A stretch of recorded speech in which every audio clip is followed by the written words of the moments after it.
Greetings everyone and welcome back to another video. Today we're here to talk about the Europa Battlecruiser, and you may be thinking to yourself, why are we talking about the Europa Battlecruiser? Because it's not new, it's not popular, and other than the console, which we're going to talk about in a minute, it doesn't really come with anything that's all that amazing. So why would I be doing a video review of it? Well, there's a website you may have heard of called reddit.com, and on that website there's a subreddit for Star Trek Online, and on that subreddit there was a post about the worst C-Store ships, and the OP, the original poster, offered up the Europa as the worst C-Store ship in the game, and I scrolled down hoping to see people correct them, but that didn't happen, and instead, as you can see on the screen right now, a lot of people were dogpiling talking about how bad the Europa is.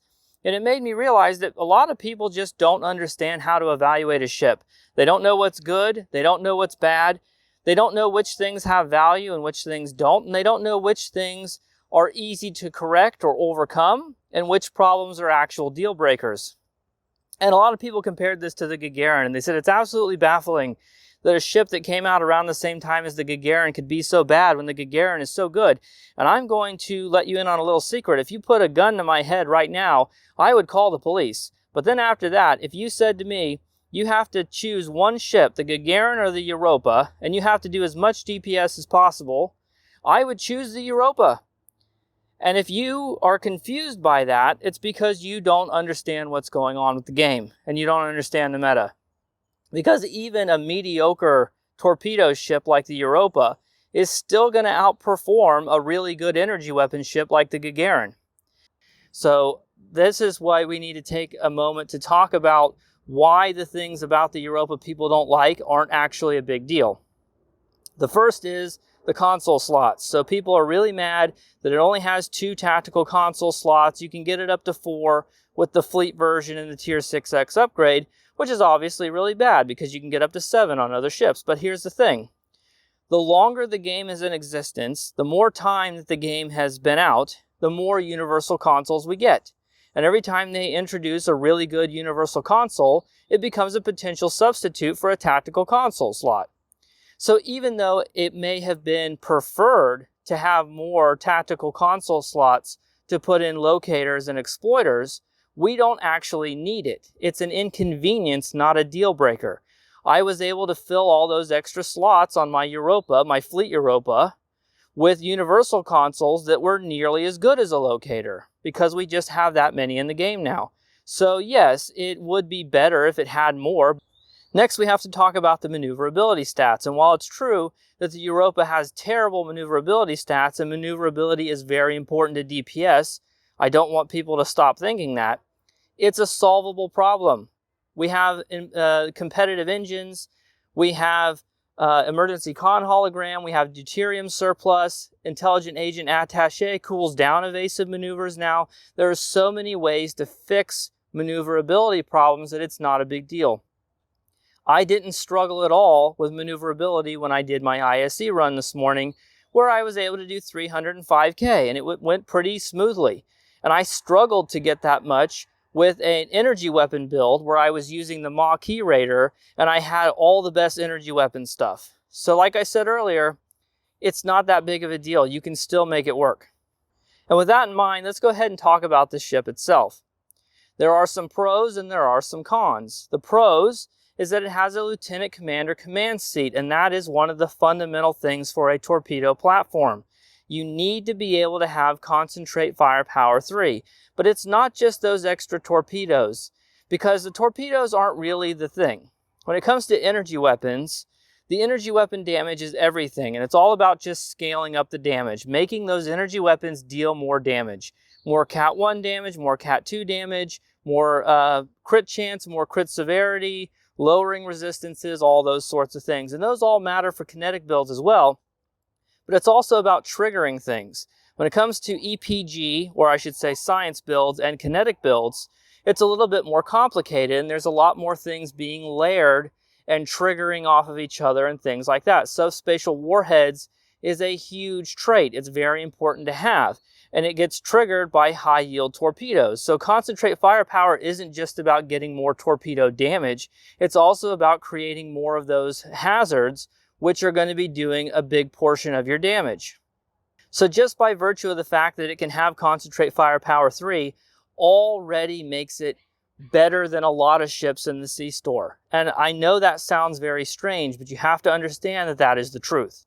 Okay, it also has a 5-3 weapon layout, which means that you can accommodate all the weapons you want. You can have the big 4 torpedoes, plus you can have the dual beam bank of your choice. You could use the Discovery one or the Delphic one. They're both good, and get those set bonuses and possibly trigger other things that you might want to trigger that require an energy weapon.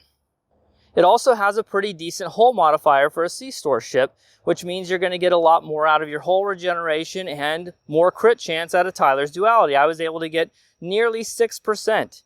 So it's a pretty good ship when it comes to the fundamentals of building a kinetic ship. It has all the things you need.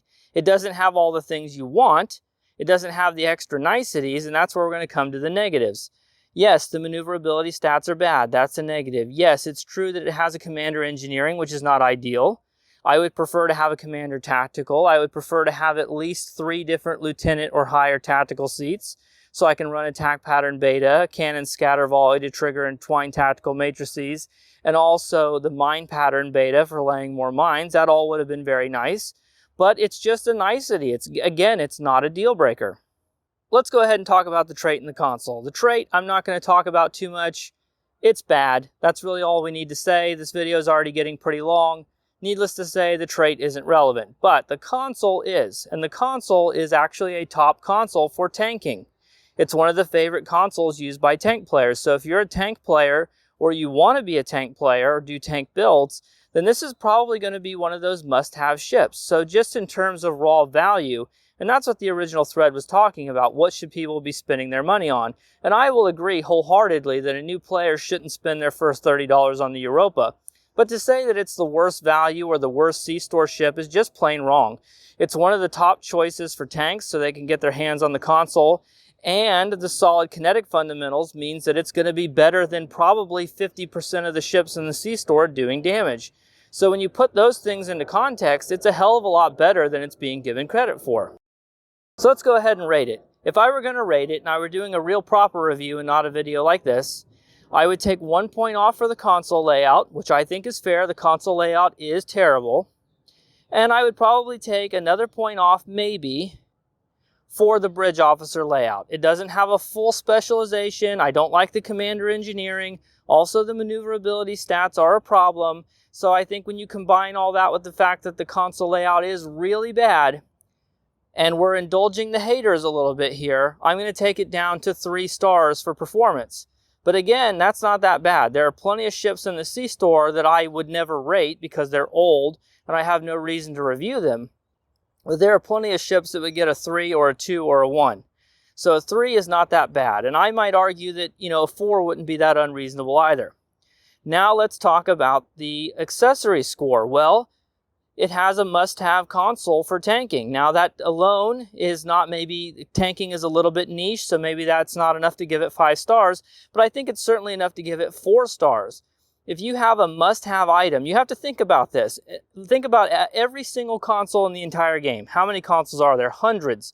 There are hundreds of consoles in the game. And when it comes to tanking, this is one of the top 12 or 13 consoles in the entire game for that playstyle. That has to be worth something, and it is worth something. So I'm giving it a 4 for accessories. A 3 for performance and a 4 for accessories is not that bad of a score. The Europa is a much better ship than people give it credit for, and it's sure as hell not the worst ship in the sea store. This video went on a lot longer than I wanted it to. It ended up being half review, half Stowcast, and I apologize for that. But I will see you guys in the future. Take care of yourselves. Leave any comments or suggestions down below. And as always, I'll see you in the next one. Bye.